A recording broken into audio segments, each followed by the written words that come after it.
Muy buen día para todos. Bienvenidos a Linconecta ya en su recta final. Es nuestro octavo webinar. Ya nos van quedando dos más para lo que resta del 2025, los de los meses de octubre y noviembre.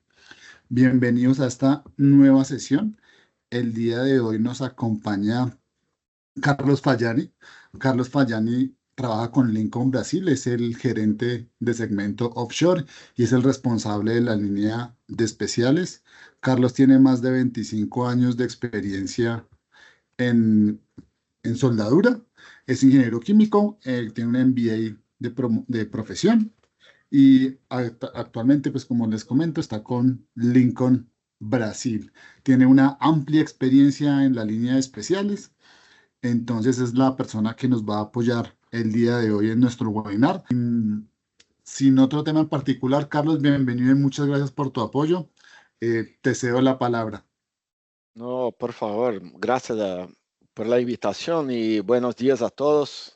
Este es un tema que particularmente me encanta porque yo trabajé en compañías anteriores por aproximadamente 10, 11 años, no solamente con soldadura, pero para aplicaciones para resistencia a corrosión, con varias de estas aleaciones que vamos a hablar hoy. Entonces, particularmente es algo que me gusta. Bueno, vamos a hablar de las aplicaciones industriales de soldadura. Entonces,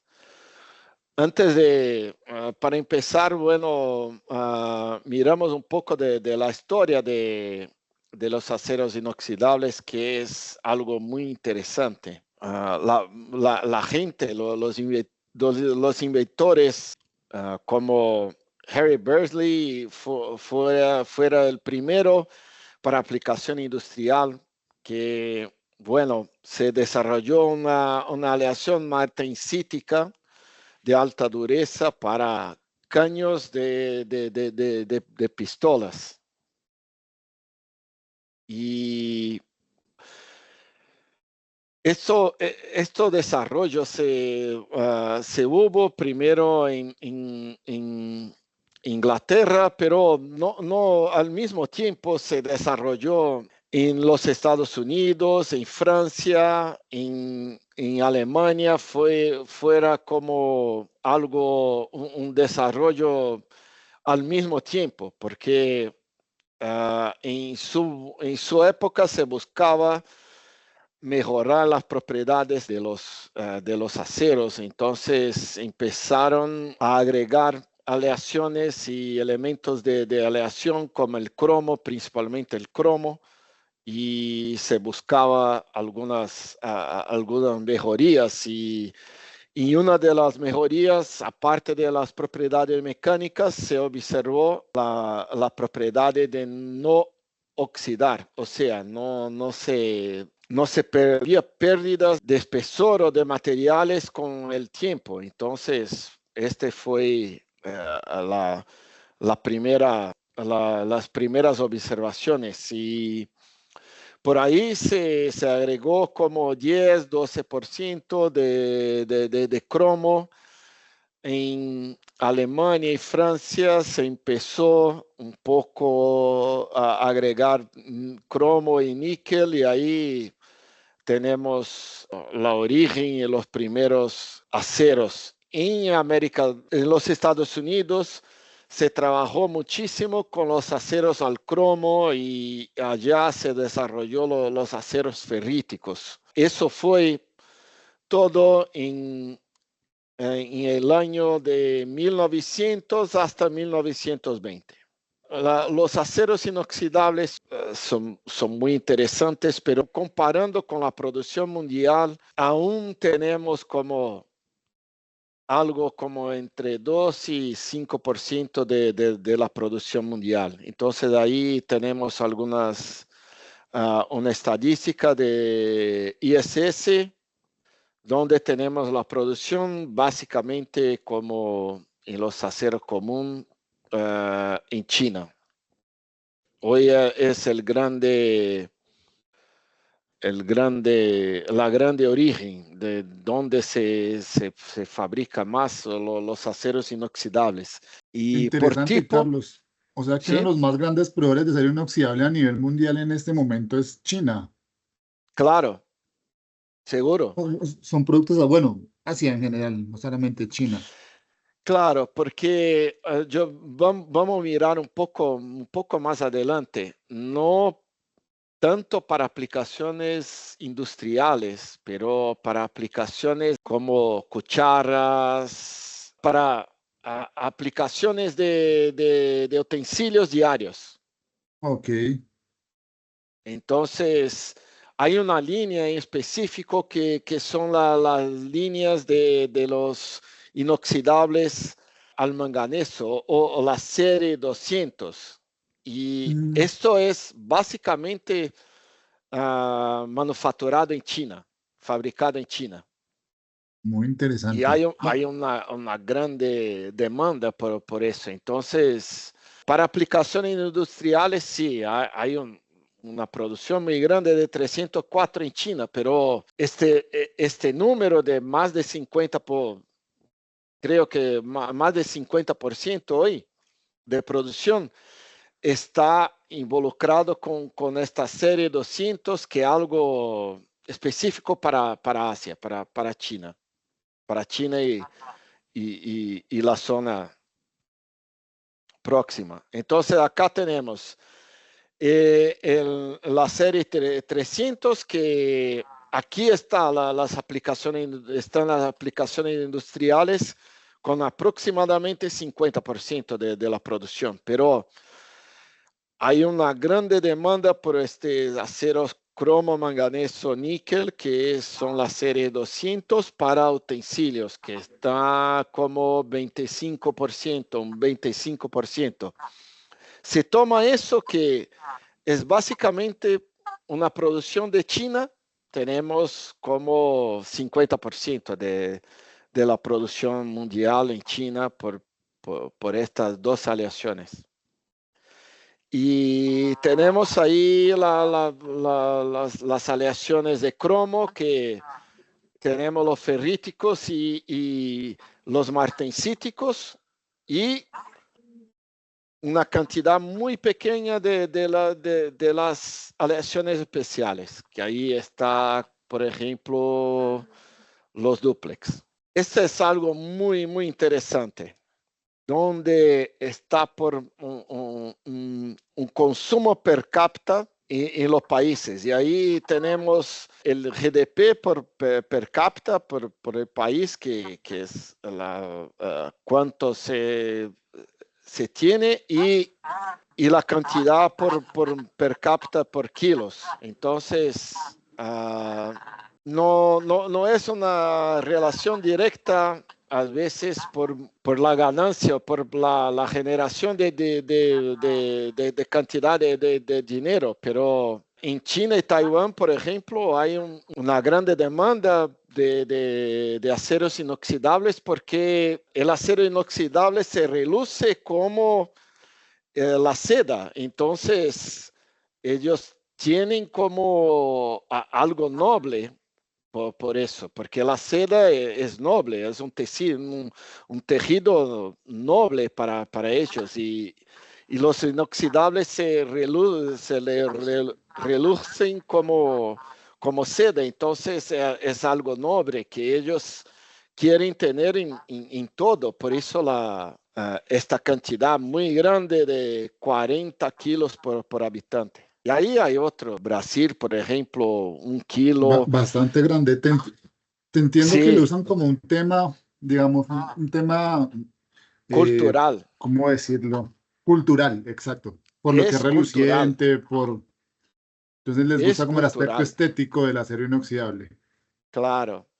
Italia, Corea, Alemania, por ejemplo, está muy involucrada con la producción industrial, con recipientes de presión, con tanques, con estructuras. Japón también. Pero vamos a mirar Brasil. Brasil está como 1 kilo. Es lo que tenemos en Sudamérica, básicamente, 1 kilo por habitante.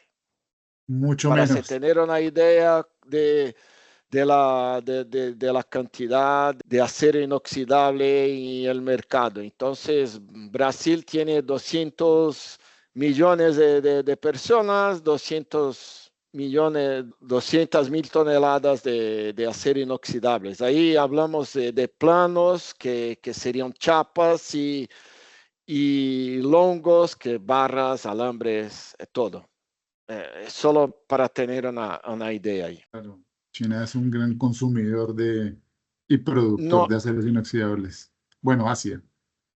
sí, Asia es, seguro, seguro. Bueno, acá tenemos un poco, hablando un poco de los tipos de los aceros inoxidables, los austeníticos, que, bueno, los primeros austeníticos fueron en más o menos en la misma, en el mismo periodo, 1920. En Francia y Alemania. Entonces, ¿qué son estas aleaciones? Base hierro de 15 a 25 de cromo y una cantidad mínima de 10% de níquel. Esos son los austeníticos.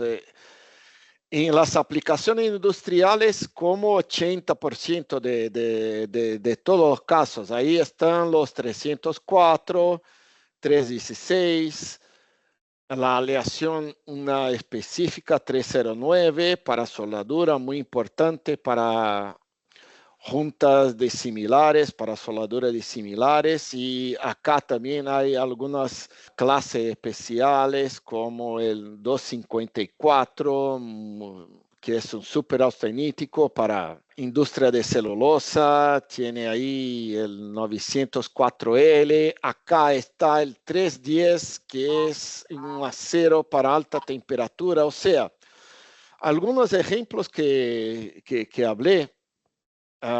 ¿Por qué tenemos 80% de aplicaciones de los austeníticos? Porque tenemos aplicaciones desde bajo cero, subcero, criogénicos como menos 196 hacia 1000 grados en horno, como aplicaciones de los 310.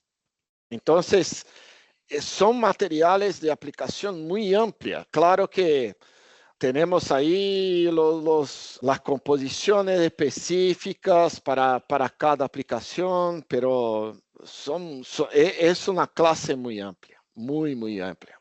Abajo tenemos los materiales martensíticos y los ferríticos, que básicamente son aceros al cromo, con muy bajo, muy poco níquel, aceros al cromo, en algunos casos con aleaciones de molibdeno.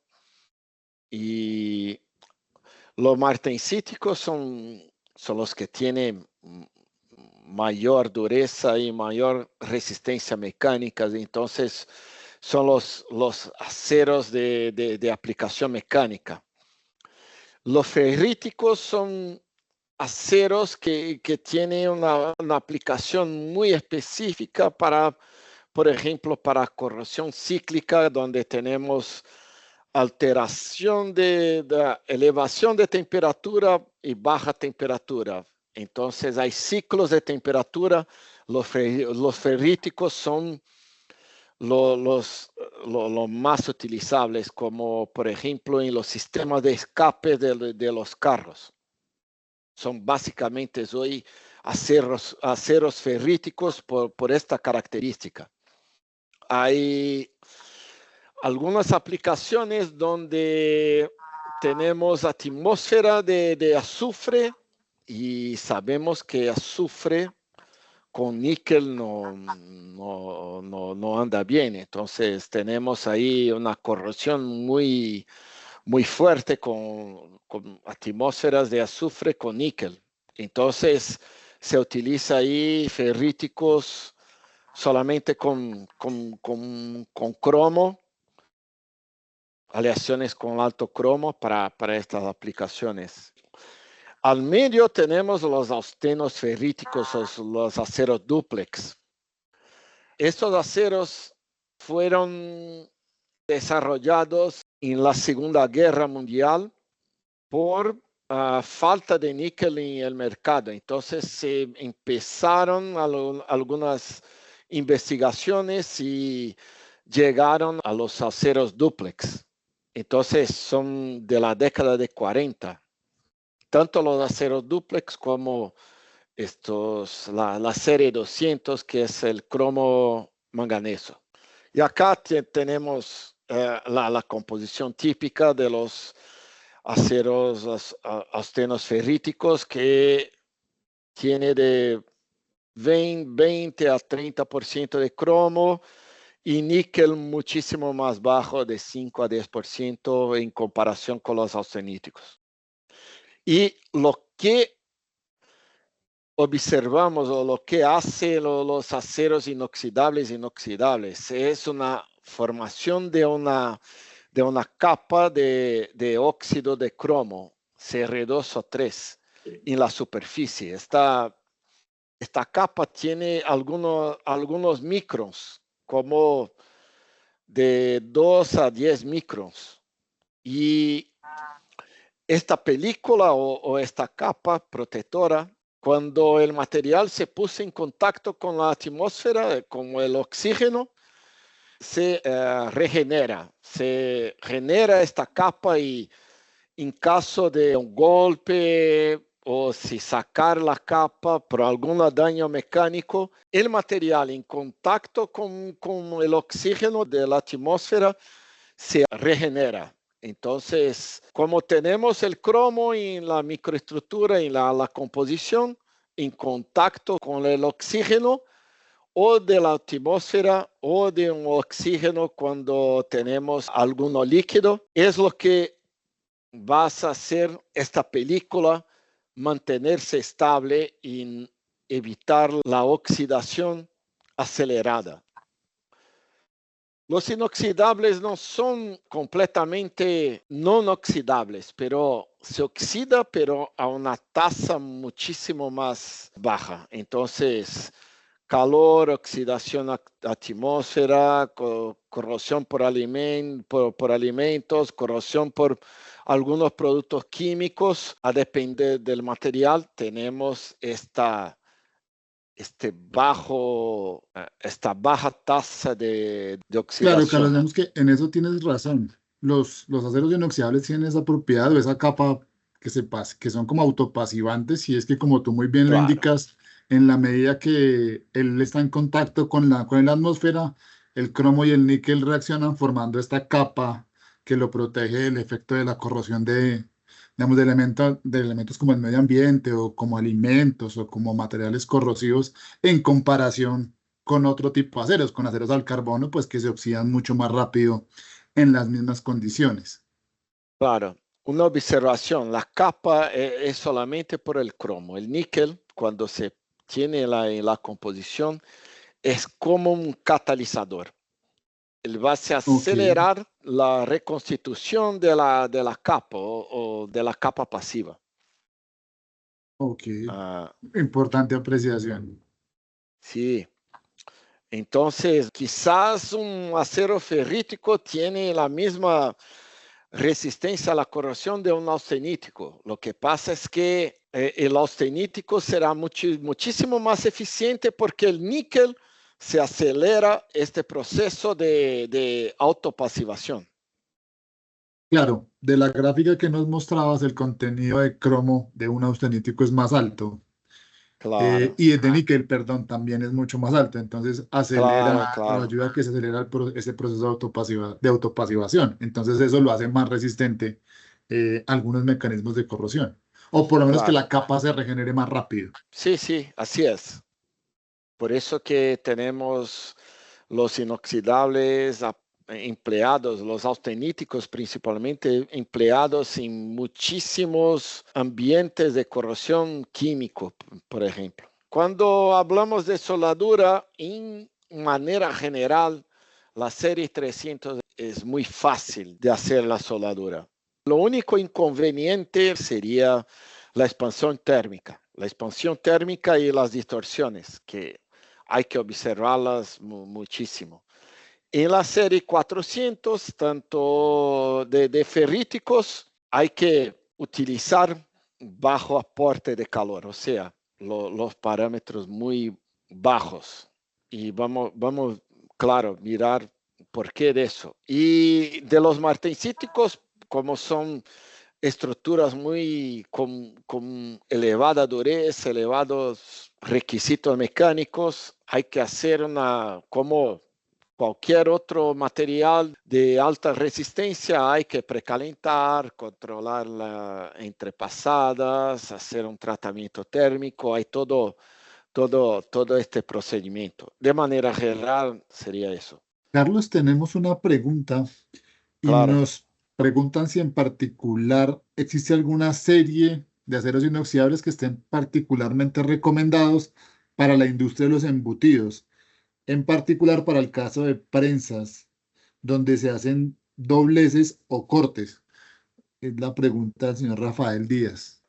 En general, el 420 es un material que se puede utilizar para corte, pero en la operación se utiliza más recubrimiento duro que para aceros rápidos que llamamos, que son aceros cromo, tungsteno, molibdeno, vanadio, porque esos aceros se mantienen la condición del hilo por un periodo más largo que el 420, pero el 420 sería una alternativa, no la mejor alternativa para cuchillos, para corte. Ok.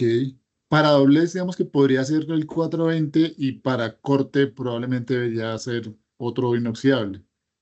Para doblez, que Como digo, pues, lo que nos pregunta Rafael dice para embutidos en prensas, dice más que doble cero cortes. No, no sé si para prensa se refiere a como para pues para hacer proceso como de repujado, o si cuando habla de embutidos, como una rosca segmentada, algo así, yo lo que, bueno, es que ahí para sí una le prensa. diría a Rafael si nos puede dar más información, porque pensando el tema de embutidos, y digamos ahí tenemos un tema de idioma, es que en Colombia los embutidos son un tipo de comida, pero no Sí, sé si cuando yo habla de entendí, yo embutido entendí. se, Yo, ref- yo, yo, yo se refiere a estoy, repujado, como como al trabajo en frío con una prensa del acero inoxidable, que bueno, sería el sí, otro caso. si hay restricciones en corrosión como hay en la industria alimenticia, no tendríamos una aplicación de soldadura ahí, pero de aplicación del acero para hacer las roscas segmentadas o las roscas de la prensa. De transporte, por ejemplo. Un acero muy típico para hacer eso sería el endurecible por precipitación 17 a 4 pH. ¿Por qué? Estos aceros tienen una resistencia a la corrosión como un 304L, o sea, no se va a cumplir completamente como un acero de alimenticio que sería un 316L, pero estará muy próximo. Y con el tratamiento térmico de envejecido, tenemos la dureza muy próxima de un 420, por ejemplo. Entonces, para estas aplicaciones de roscas para alimenticias se utiliza muchísimo el 17,4 pH, pero no está, esto es aparte de la soldadura, no se recupera eso. Hay algunos procedimientos generales que son empleados en todos los materiales en la soldadura de cualquier una de las clases. Entonces, el primer punto es limpieza. Hay que eliminar todo partículas de acero carbono, grasas, aceites, tintas y hay que eliminar todo porque eso se puede perjudicar esta la repasivación de la camada, de la capa pasiva. La preparación de la junta oxicorte no es permitido porque, bueno, es un corte químico basado en oxígeno, en exceso de oxígeno. Y exceso de oxígeno se genera la capa pasiva, entonces no es usual, no funciona, en realidad no funciona. ¿Qué es usual? Corte por plasma, corte por láser o corte mecanizado. Eso es lo más usual. Y debemos hacer una segregación de herramientas y mismo una selección de herramientas. Por ejemplo, los discos de corte y de desbaste de amolado que se utiliza para hacer el carbono son hechos de algunos óxidos, a veces de carburo de silicio, que no son empleados o no son adecuados para los aceros inoxidables. Entonces, estas herramientas o estos consumibles de corte hay que ser apropiados para los aceros inoxidables. Hay algunas clases de óxidos y de resinas y donde se utilicen los inoxidables y no va a generar algunos inconvenientes durante la soldadura. Y por fin Carlos, las en, herramientas manuales hay que ser cepillos, hay que ser de inoxidables, del mismo material. Sí, disculpe. Carlos, en términos generales de la recomendación que hacías arriba, yo debería, si yo trabajo con acero al carbono y con acero inoxidable, debería tener un set de herramientas o de consumibles, por decirlo de alguna forma, para trabajar inoxidable y uno completamente separado para trabajar acero al carbono, por el riesgo Seguro que así. cuentas de contaminación del acero inoxidable. Así es. Entonces, operaciones de amolado de acero inoxidable, operaciones de amolado con acero común, acero al carbono, acerca del acero inoxidable, las chispas que se proyectan en la superficie, eso puede perjudicar después el equipo. Por ejemplo, hay algunas especificaciones que son complementarias cuando se fabrica algún recipiente o algún tanque de inoxidable que es, por ejemplo, STM A380, que allá tenemos todos los procedimientos de pasivado y de eliminación, por ejemplo, contaminación con acero al carbono. Eso es una práctica que podemos observar y recomendar para eso. Otro tema principalmente con la serie 300 de los inoxidables son las dilataciones o las expansiones que son muchísimo mayores en los inoxidables y que eso va a generar seguramente distorsiones en las estructuras. Ahora vamos a hablar rápidamente de algunos cuidados específicos para los martensíticos. Aquí tenemos algunas clases de materiales muy típicas, aplicaciones de turbinas hidráulicas con esta fundición CA6MN, que es el 410 NIMO, que tiene una composición 12 cromo, 4 níquel y un poco de molibdeno. Para turbinas a gas, ahí turbinas con alta temperatura, para centrales termoeléctricas, por ejemplo, tenemos una aleación de 12 cromo con un molibdeno y un carbono un poco más elevado. Tenemos el 440, que son aceros típicos para cizallas, y el 410 de aplicación general ahí. Estos materiales tienen una estructura muy rígida que es llamada de martensita y que es muy susceptible a fisuración en frío por hidrógeno. Entonces, todos esos aceros requieren precalentamiento a depender de la clase. 100 grados ya es suficiente para un 410 Nimo, pero 100, 150, a depender de la composición del acero. Pero cuando hablamos de un 420, hablamos ahí de 250, 300 grados de precalentamiento. Entonces depende mucho del tipo de material. La temperatura entrepasada en general no puede ser abajo de 200 grados, no abajo, siempre arriba.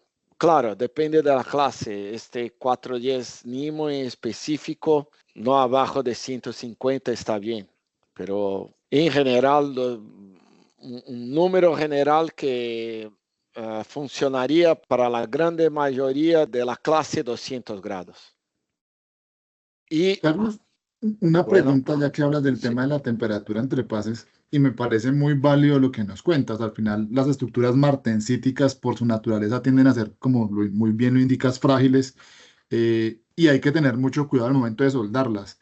Y el tema de el control térmico en términos generales es muy importante. claro. La pregunta sería, y esa sí es una pregunta mía porque no la han colocado en el chat. Yo en términos generales podría trabajar una temperatura entre pases para un 410 Nimo por encima de 2. O sea, la recomendación que nos haces es por encima de 150, pero igual yo podría estar por encima de 200 también, ¿cierto? ¿O es así? ¿Estoy en lo correcto? Para el caso del 410. Para el caso de 410 Nimo, eso depende muchísimo de la composición del metal de base. Si cuando tenemos una fundición con más carbono, un teor mayor de carbono, sí, es conveniente que se utiliza Ok, 200 Celsius por el carbono, porque el carbono es como el elemento que aumenta las propiedades mecánicas y la dureza del material. Claro que no es solamente el carbono, pero es el principal. En 410 es el principal. Si tiene más carbono, mayor será la dureza. Y el 410 ok, Nimo, en las prácticas de fundiciones más modernas, este contenido de carbono está por debajo de 0,03.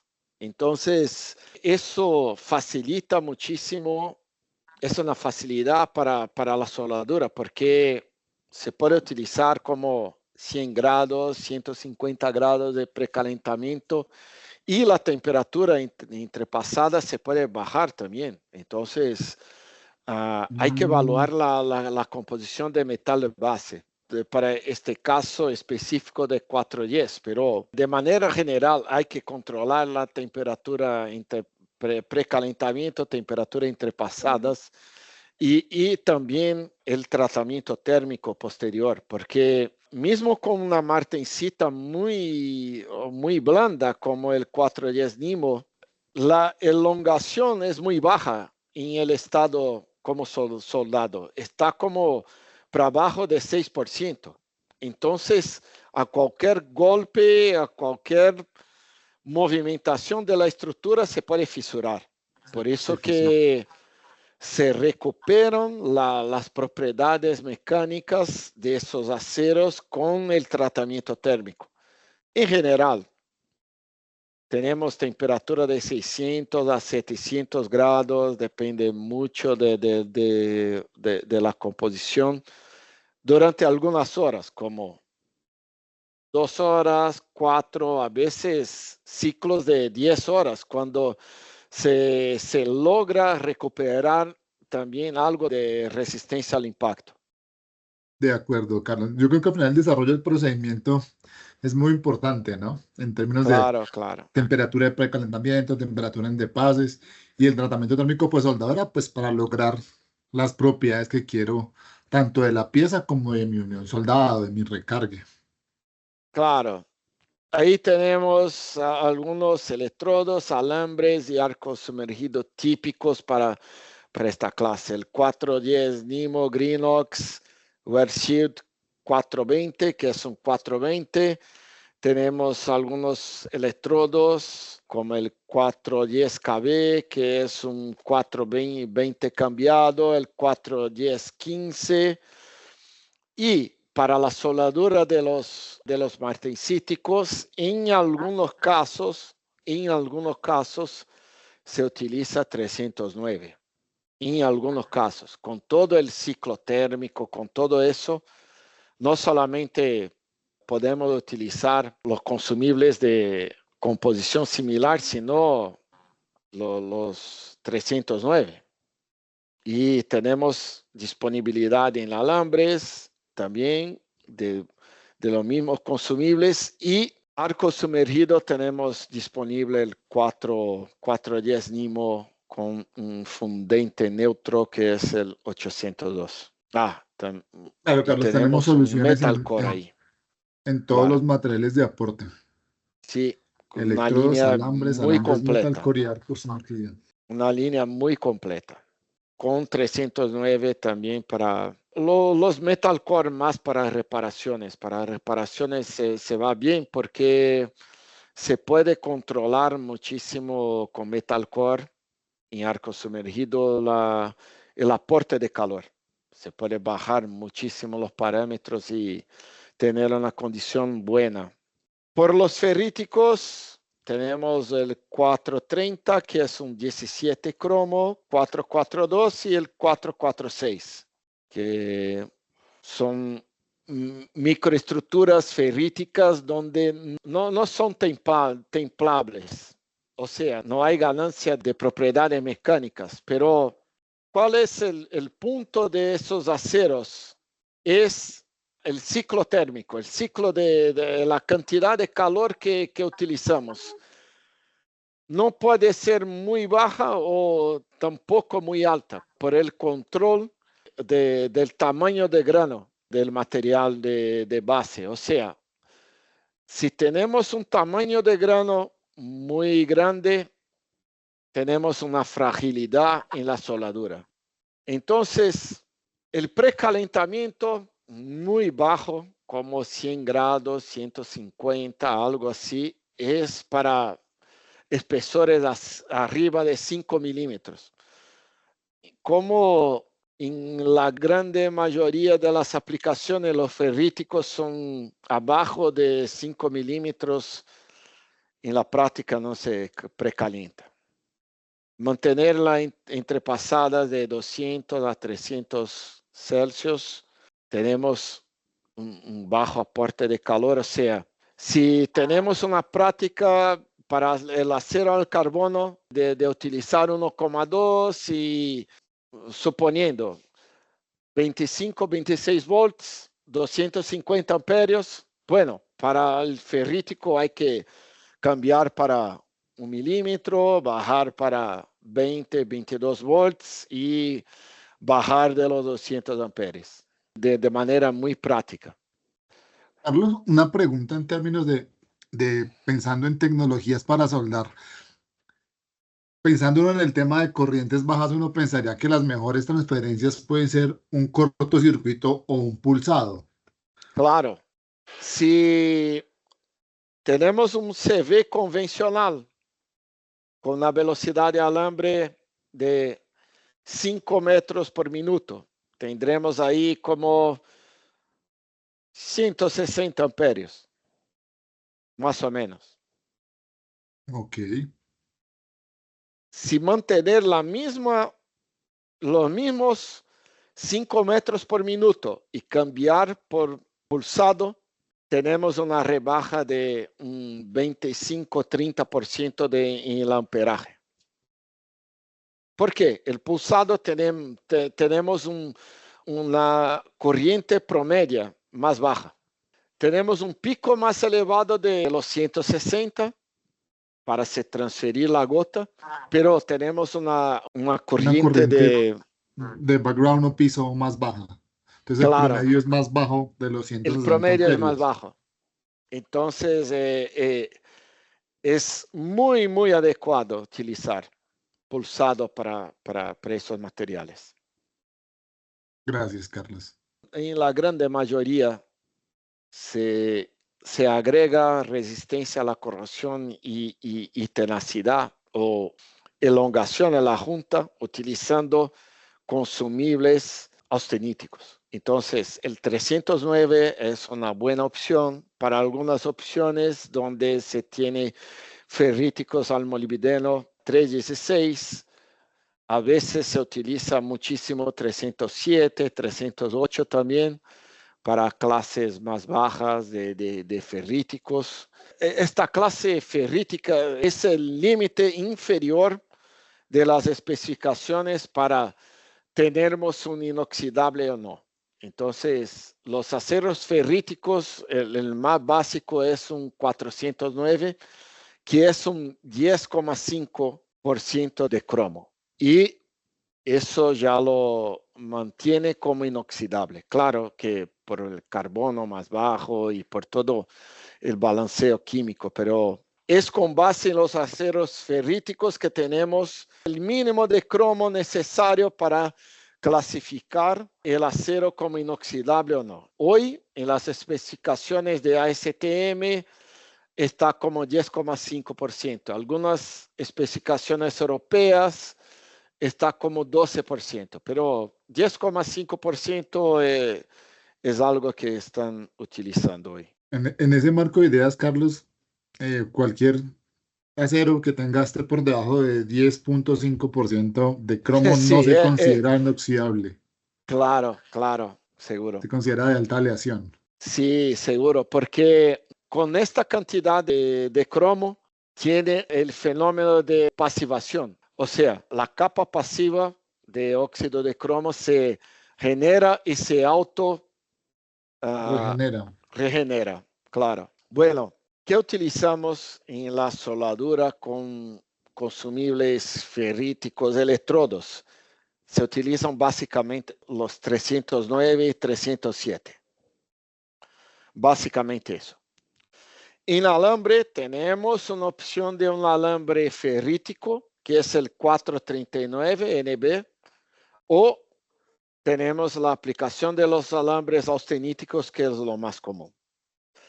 Arco sumergido, por el crecimiento de los granos, la alta cantidad de calor no es un proceso recomendado para eso. Los aceros inoxidables, hablamos un poco más, pero acá tiene un punto interesantísimo.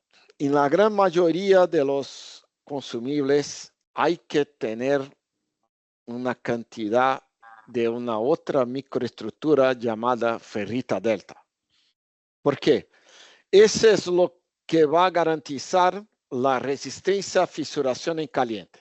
Entonces, todos los consumibles tienen un poco de ferrita delta para que no se fisure en caliente, que básicamente tenemos un fenómeno asociado a azufre y fósforo. De Bueno, hecho, Carlos, tenemos una pregunta a ese respecto. sí, Y ahí la acabas de contestar. Nos preguntaban precisamente por el tema de de los consumibles que tienen ferrita delta para evitar la fisuración en caliente. sí, sí, está para la fisuración en caliente. Disculpa, Bueno, Richard, hay otra pregunta en el chat sobre de Emidio Molina. Dice, un horno en industria alimenticia fabricado con acero inoxidable serie 304 y soldado con electrodo E308L presenta fisura en los cordones de unión cuando se somete a temperatura. ¿Cuál sería el electrodo recomendado para soldar este tipo de horno? pues eso, pero se hace la soldadura, no se fisura. Cuando entra en marcha, se fisura. Entiendo yo que es ¿Sería en eso? operación. En operación se fisura. Entiendo yo por la pregunta que es o sea, lo soldaron, es un 304, lo soldaron con un 308. Y entiendo yo que en operación, cuando el horno se calienta, se están fisurando, supondría yo que los cordones de soldadura. No se debería fisurar porque En general, el 308 sí tiene algunos puntos de ferrita delta para justamente no dejar libre esta azufre y fósforo. Si tenemos este tipo de ocurrencia, eso va a depender mucho de la temperatura.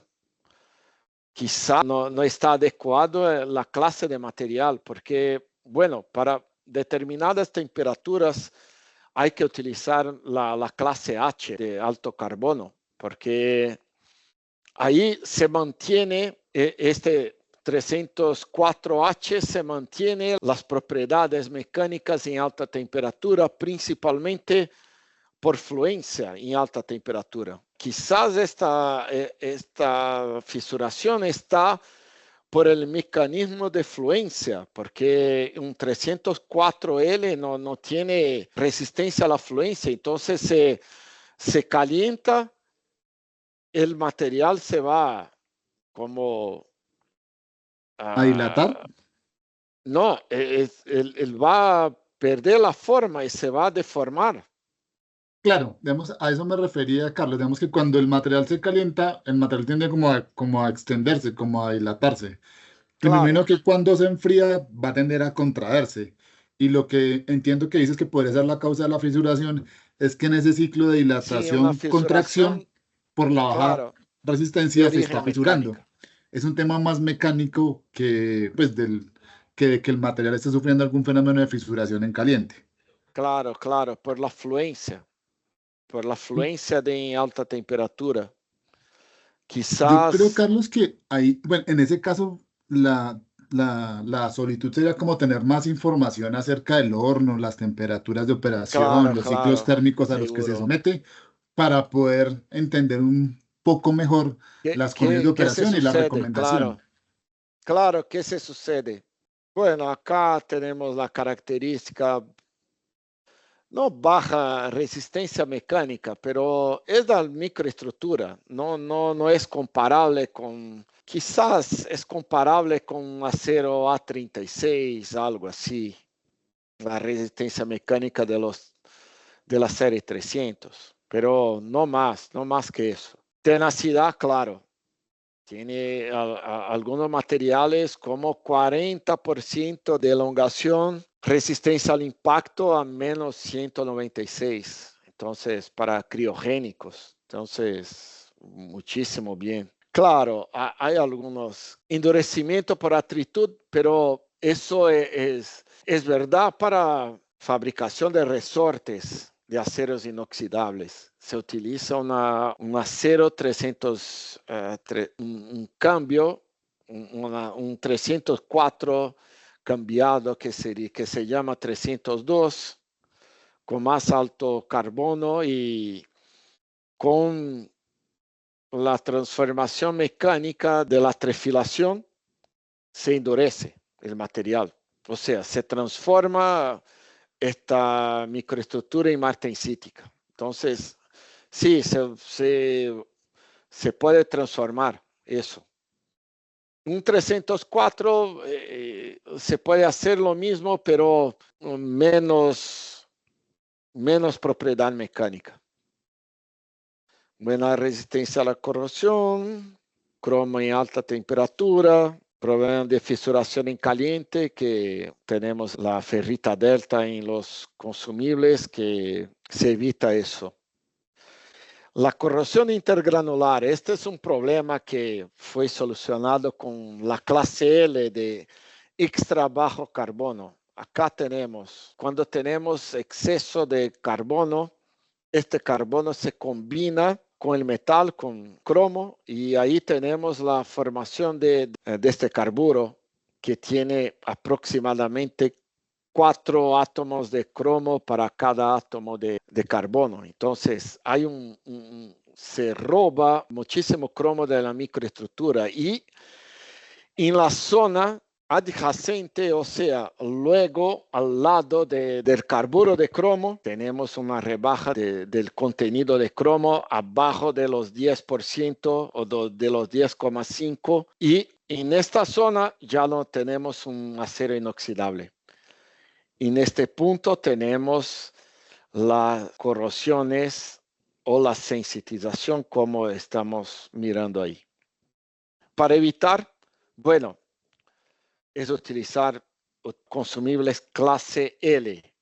Por eso que es típico 308L, 316L, 309L, por este motivo. Y son aplicados, tenemos aplicaciones en varias industrias. En general, limitamos el aporte de calor para 2,5 kilojoules. O sea, no podemos utilizar lo mismo procedimiento para un acero al carbono y acero inoxidable. Hay que rebajar diámetros, hay que rebajar amperaje, voltaje y todo. No hay precalentamiento, pero máximo entre pasada 250, pero podemos utilizar como regla práctica 200, 150, a depender de la composición del acero. Mantener arco corto y diámetro pequeño, como hablamos. Los pases peregrinos para controlar la distorsión es una práctica buena. Se utiliza en muchos casos como el A380 para pasivado y para garantizar las propiedades de corrosión. Y en general no se hace tratamiento térmico para austeníticos. Bueno, acá un ejemplo del punto y de aplicación de pase peregrino y de la secuencia de pasada para controlar la distorsión o la expansión térmica con todos los puntos que hablamos de diámetro, de parámetros, acá cordones angostos y cortos para no tener calentamiento puntual muy elevado. Acá un poco de la diferencia entre 15, 16 y 17. 15, el básico, es muy utilizado cuando tenemos propiedades mecánicas, o sea, tenacidad y soldadura fuera de posición. Entonces, es un tipo, el 15 tiene un tipo de recubrimiento calcio-fluorita y en general tenemos más dificultad de sacar la escoria y de dejar el cordón plano. Tenemos siempre un cordón con tendencia de convejo, de perfil convejo, pero las propiedades mecánicas de 15 son las mejores. El 16 es un tipo de rutílico donde se tiene las gotas de las transferencias mayores. Entonces, es un electrodo muy fácil para hacer el tejido y hacer soldadura fuera de posición. Es el 16 lo más típico para hacer soldadura de mantenimiento. Y el 17 fue un desarrollo para industria alimenticia porque en general tenemos un cordón de perfil cóncavo donde no se pega ningún tipo de alimentos en los equipamientos. Entonces, básicamente este tipo es para filetes en posición plana y horizontal, con una terminación muy, muy buena. Es un tipo titanio silicio. Trabajamos en DC positivo y AC. El tipo rutílico 16 también. Y el tipo básico solamente con DC positivo. Tenemos el plano en 16.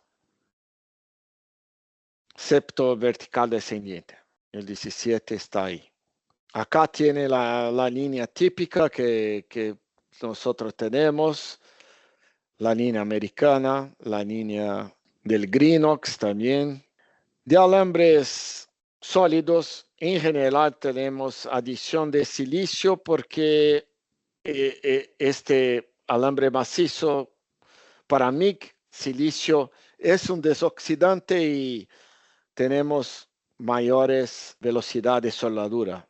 Y para arco sumergido y para TIG, en general no se usa esta clase alto silicio, sino la clase L, que es de bajo carbono, y la clase H para las aplicaciones de alta temperatura.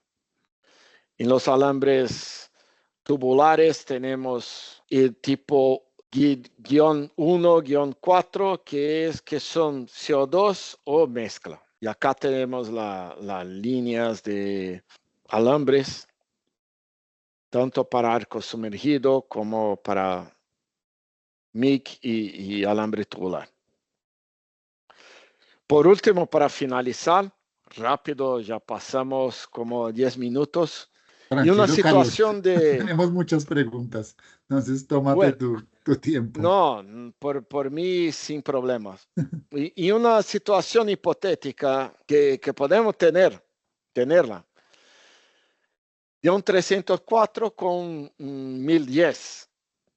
Bueno, podemos pensar en utilizar el 7018, que es adecuado para el 1010. Podemos pensar en utilizar el 308, que es adecuado al 304. O podemos pensar en utilizar un electrodo con más alta, digamos, composición química más alta, que es el 309. ¿Cuál de esas opciones es la mejor? Bueno, tenemos una herramienta muy, muy interesante para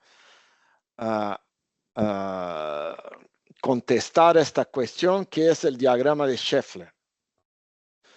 En el diagrama de Scheffler tenemos un cálculo con base en la composición química que llamamos de níquel equivalente, que son los elementos que son los formadores de la austenita. Entonces acá tenemos níquel, tenemos carbono, tenemos nitrógeno y tenemos en la otra parte del diagrama el cromo equivalente, que son los elementos donde formarán la microestructura ferrítica o martensítica, a depender del contenido de carbono.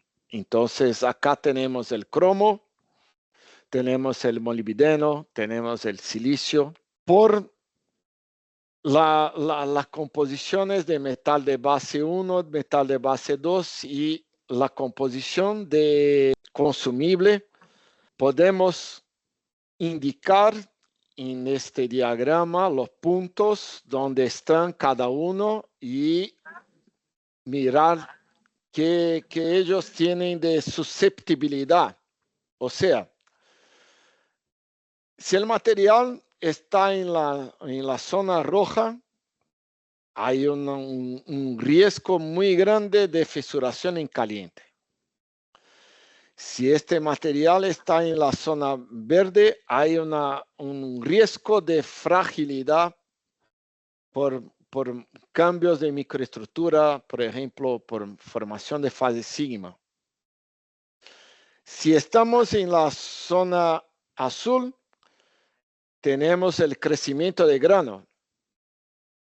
Si estamos en la zona violeta, fisuración por temple o por baja tenacidad, que es típico de los martensíticos. Entonces, cuando miramos, tenemos ahí martensita, austenita más martensita, austenita,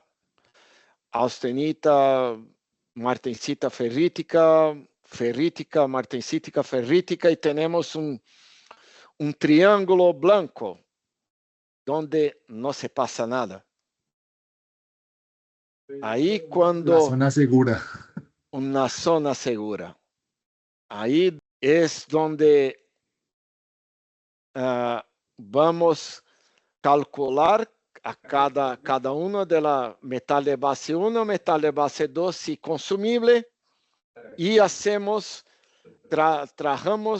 hacemos una línea entre estos materiales y calculamos una dilución por el proceso. Si el resultado de la soldadura está en esta zona blanca, no tenemos problemas. Volviendo un poco en esta situación acá, el 7018 estaremos en la zona martensita, o sea, fisuración por temple. Seguramente tenemos fisuras durante la soldadura. Con el 308 estaremos en la zona violeta, que también, a depender del procedimiento de soldadura, tendremos algunas fisuras. En la misma intensidad que en 7018, pero tendremos. Cuando utilizamos el 309, estaremos en la zona blanca completamente libre de problemas. Ahora abrimos para las preguntas. Carlos, ahora sí, tenemos varias. Bueno, seguimos. Uy, se me fue aquí un emoticón. La primera es que David hace unos minutos nos preguntó ya hace un ratico que ellos están haciendo una operación de overlay usando un alambre 316 y un fundente ST100. Las piezas, por lo que veo en la imagen, son como bridas, por lo que veo yo, y tienen un problema de fisuración en caliente. Entonces nos preguntan que a qué se podría deber ese problema de fisuración. Supongo yo que el material base es un acero carbono. Claro. El 316, ¿por qué utilizamos para soldadura disimilar el 309 y no un 308 o un 316? Por el contenido de ferrita delta. En general, tenemos un contenido de ferrita delta superior en el 309, como arriba de 10%.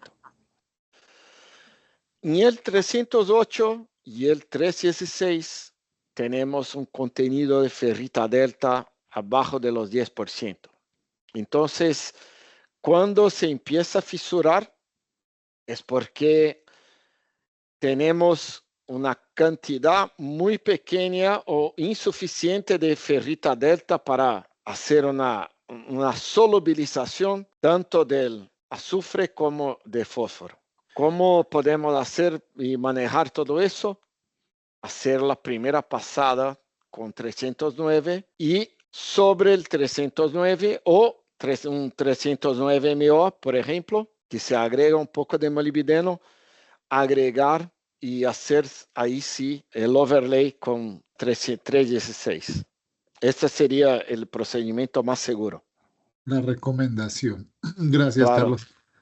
Hay otra pregunta, lo que pasa es que creo que fue en el contexto de la presentación, porque nos dicen que sí, y el 308 no es el más bajo, pero no recuerdo en ese momento de qué componente estábamos hablando. No sé si Angie nos pueda escribir y pues comentarnos como a qué se refería en ese momento con si el 308 no es el más bajo.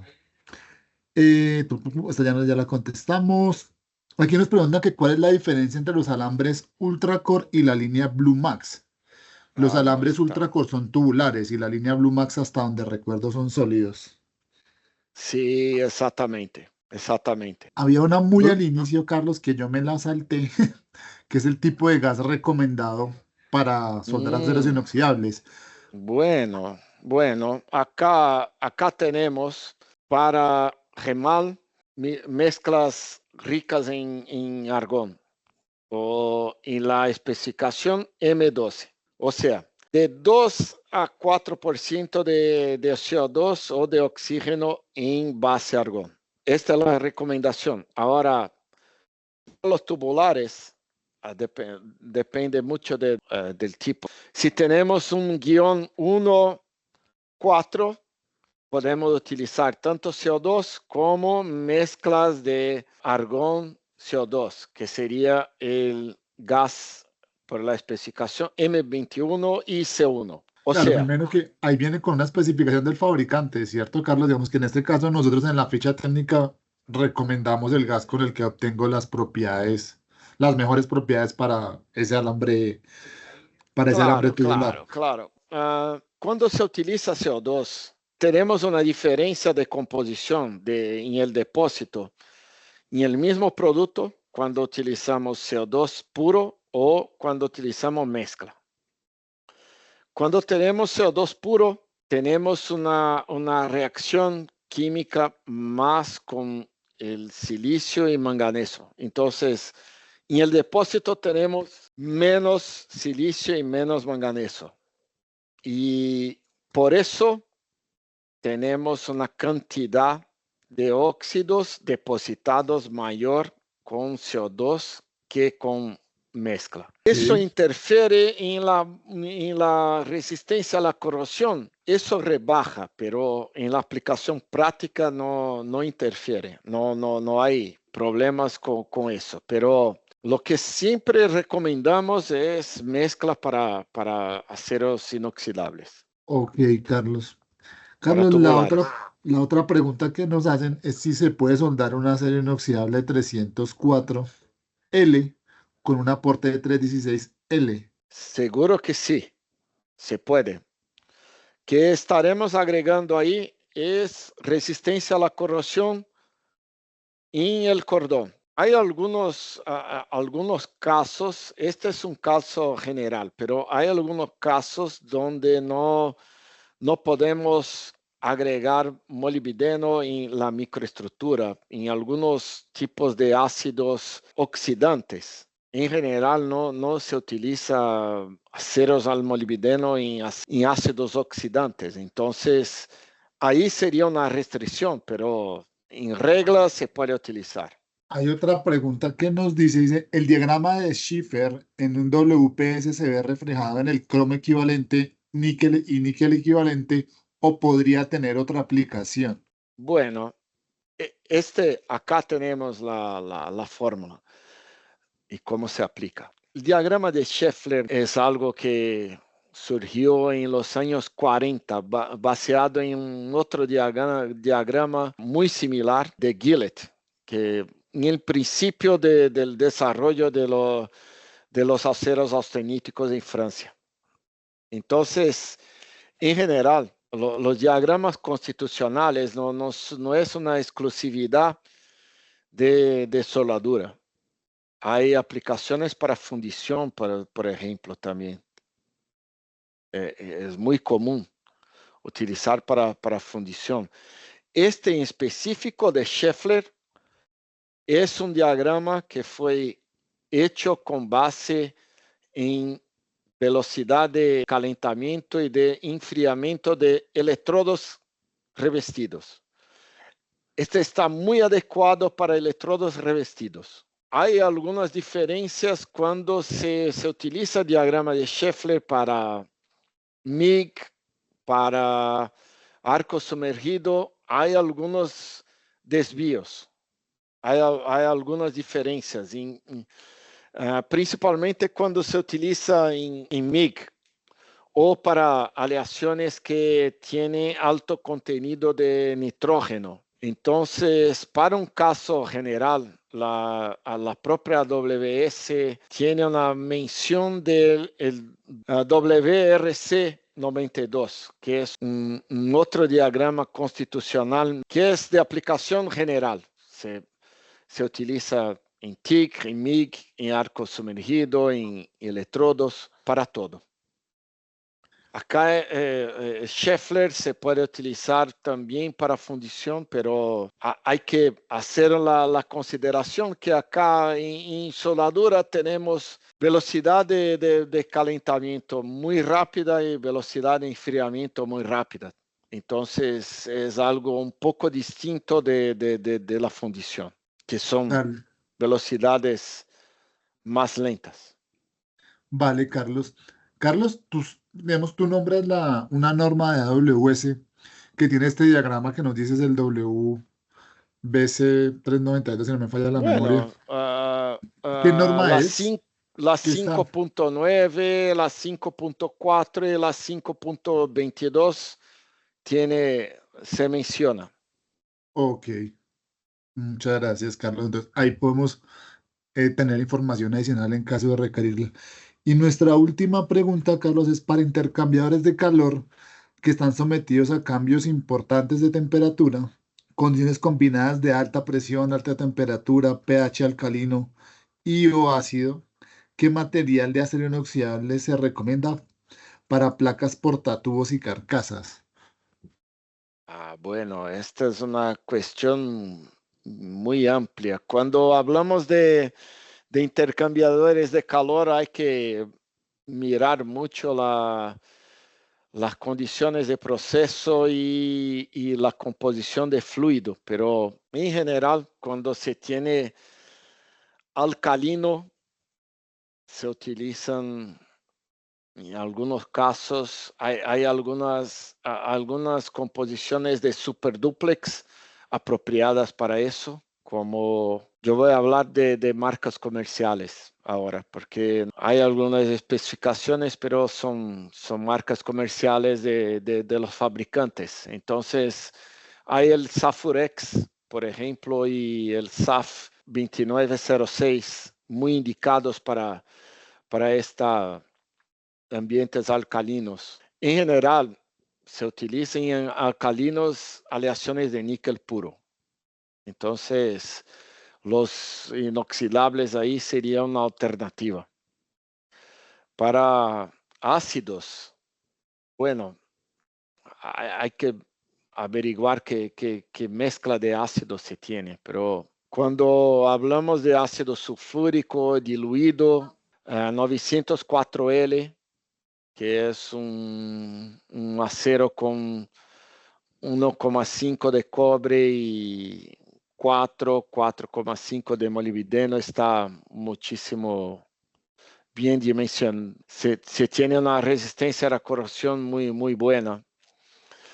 Hay algunas clases especiales, por ejemplo, cuando tenemos, no solamente cuando tenemos otros ácidos como fosfórico, que ahí tenemos el Alloy 28, que es un cambio del 904L, con un poco más de molibdeno y más cromo en la composición, o el mismo Alloy 31. Cuando tenemos temperaturas un poco más elevadas de ácido sulfúrico o de cloruros, tenemos los aceros inoxidables superausteníticos como el 254 SMO, que tiene 6% de molibdeno, el uranos, que es más o menos lo mismo. Es una cuestión que hay que discutir las condiciones de proceso para intercambiadores y tener la clase de inoxidable más recomendable. Entonces,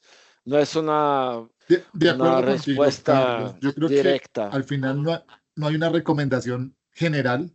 Entiendo por lo que nos cuentas que va a depender mucho de la temperatura a la que trabaje, o sea, cuál es la Las temperatura de condiciones de diseño, proceso. la temperatura de diseño, a qué tipo de ácido va a estar expuesto. eh, entonces, no existe como una solución general que uno pueda decir, no, este acero inoxidable le cumple con todo o este es súper Hay austenítico, sino muchas. Hay muchas claro, va muy alternativas, este es el punto. de acuerdo. Carlos, no veo más preguntas en el chat. Te agradezco muchísimo el espacio y el tiempo. Yo creo que fue muy enriquecedor. Creo que contestaste muchas preguntas. Entonces te agradecemos mucho el espacio y el tiempo y tu participación en Link Conecta. Esperamos contar contigo en próximas sesiones. Para todos, muchas gracias por su participación, muchas gracias por sus preguntas. Recuerden que si tienen preguntas adicionales nos pueden contactar vía correo electrónico. Por ahí arriba les dejaron un link de preguntas y respuestas y una encuesta de satisfacción. Entonces, si desean contactarnos o desean tener información adicional acerca de sus preguntas, no dudes en dejarnos sus datos allí. Muchísimas gracias a todos por su participación. Gracias por acompañarnos hasta esta hora. Nos extendimos media horita más, pero bueno, lo importante es que hayamos resuelto las inquietudes y que hayamos podido servirles. A todos un muy buen día. Carlos, de nuevo mil gracias y a todos un Gracias, excelente día. Hasta luego. gracias.